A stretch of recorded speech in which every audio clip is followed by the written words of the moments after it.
Sa atong tubag sa Salmo, nag-ingon ta, sa matarong akong ipakita ang makaluluwas nga gahom sa Dios. Kining taong matarong, mudawat sad og taong matarong. Ang taong dautan, mudawat sad sa taong dautan, unya musalikway sa taong matarong.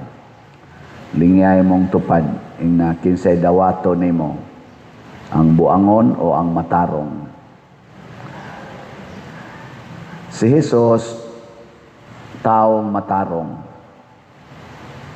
Unya, kay matarong man siya, dili makaatubang niya ang yawa. Mautong kaya niyang hinginlan ang yawa. Dunay mga tao nga gitawag og mga dautan tungod kay giyawaan. Unya, kay giyawaan man sila, misugat sila ni Jesus. Kuano kanang murag kani dieng taong giyawaan musugat sa Dios Ginoo, muna dili tanan nga mosimba matarong, naa sa ni simba nga giyawaan. Kay musugat man di ang giyawaan sa Ginoo niya, mga istorya pag yun. Singgit ko sila, anak sa Dios, kailasan silang Jesus. Unsa may imong tuyo kanamo, mianhi ka ba aron pagsakit kanamo bisag dili pa panahon, kay bawo gyud ang mga yawa no nga sakiton sila sa Ginoo. Niya ang Ginoo nga nasayod sa kinaiyas yawa nga mga buangon gyud, iyang gi tagaan sila higayon nga mo request unsay ilang sunod buhaton.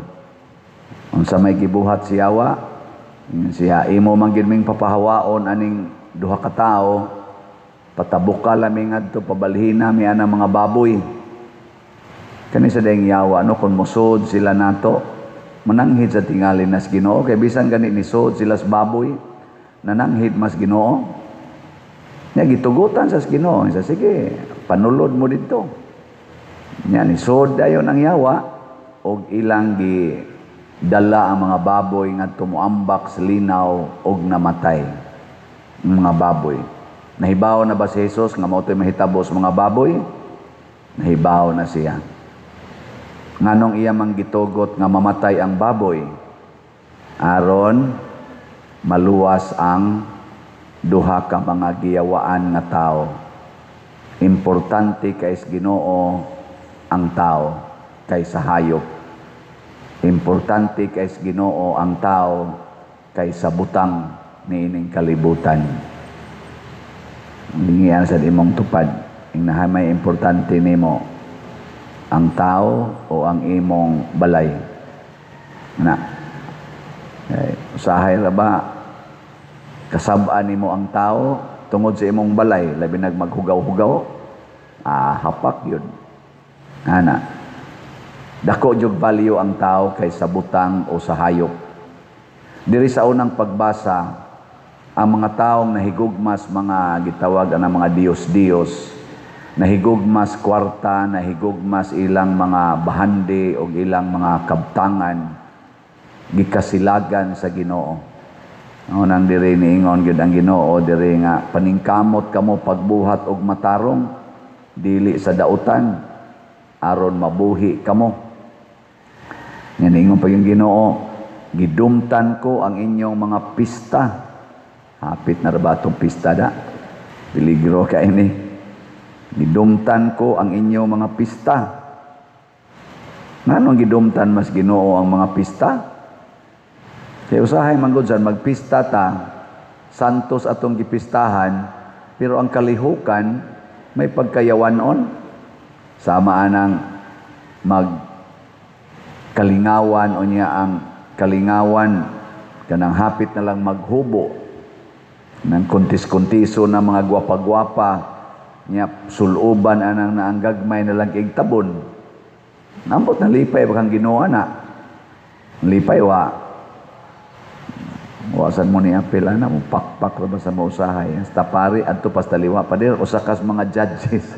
Hasta nindota ra bag mga pinasuhan. Usahay sad kanasan sa ito ka na kanang matso-matso. Matso-gay. Nga laway sa kay mga aksyon. Awan lipay ang ginawa na. Pasigwa. Ngunang di siya malipay sa itong mga pista. Usahay ka ng tari. Lab tari. Tigbakay. Adto mga tao. Tari. Porti daghana. Way mo simba hapit. Pero dito sa tarian. Buot motor. Sige sugal. Lipay kang ginawa na. Pangutan-ala niya ang ginoo. Muna, magbantay ta. Kay naatay mga kalihukan sa simbahan nga di nakahimot as ginoo. Wala na ko kahimot ang inyong mga pangilin. Sa dihang dadaan ako ninyog halad, aron sunogon, og mga halad nga pagkaon, dili ko kinidawaton. Musta kaning atong halad dinhi kanang kolekta gidawat baka nas ginoo no? Di gid niya dawaton ang halad sa taong dautan. Ug kinsa ning taong dautan kanang mas gihigugma niya ang mga butang ug mga dungog aning kalibutana kaysa tao. Ikaduha, diri sa atong ebanghelyo, si Jesus gisalikway sa mga tao. Giingnan siya sa mga tao katong tag-iya siguro ni baboy or nakaibaw ni sila nga porting daghanang patayng baboy kay naay Jesus nga ni abog-abog sa mga yawa. Ang mga tao nahadlok ug niingon sila ni Jesus, nangamuyo sila nga mobiya siya sa ilang kayutaan. Ako ani ug ako'y mo analyze ani murag human ang mga yawa ba nisod ngadto sa baboy, murag pagkamatay sa baboy nitabok ang yawa sa mga tag-iyas baboy. Nya ang mga tag-iyas baboy maunay ni hingilin ni Jesus. Di man kahingilin ang yawa ni Jesus. Ang mga tao maoy ni hingilin ni Jesus. Perting luoya. Nganong nihingilin sila ni Jesus? Nahadlok sila. Nadaghan pa niyang mamatay nga mga baboy.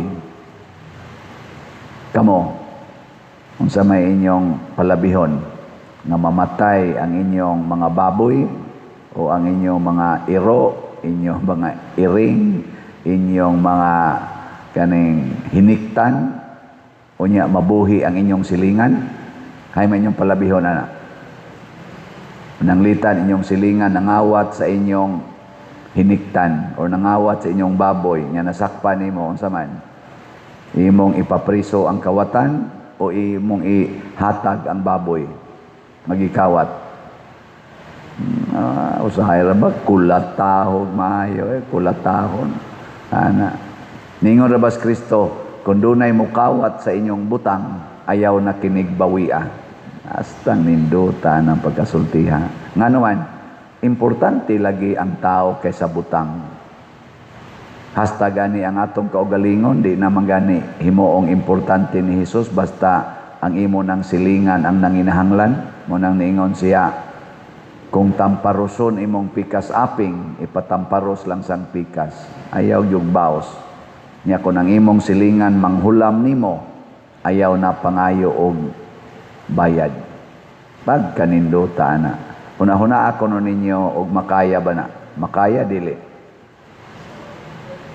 Kanang ningong lisod, gisudla na siyawa.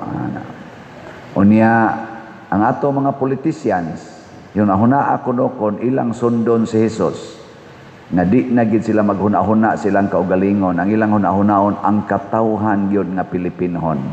Di na sila maghuna-huna sa ilang future, ang ilang salapi, ang ilang mga balay, ang ilang mga mansions, ilang mga sakyanan, ila na nang ipamaligya. Unya, itabang nila sa mga kabos nato diri, ipahimo nila mga classroom sa eskwelahan, ipatukod nila mga balay sa mga way balay, nya ang ilang mga desisyon mao ang paghimog tabang sa mga mangingisda, mananagat, mga drivers. Nya maghimo sila mga infrastructures, mga buildings para sa business establishments, mga factories para ang atong mga unemployed nga mga kauban din his nasod na nag-standby in town karon ma-employ sila. Una-una ako noon sa mahitabo tong nasod. Nindot o bati? Igo na lang tingitang mudamgo sa pagkakaron. Manindog na ta.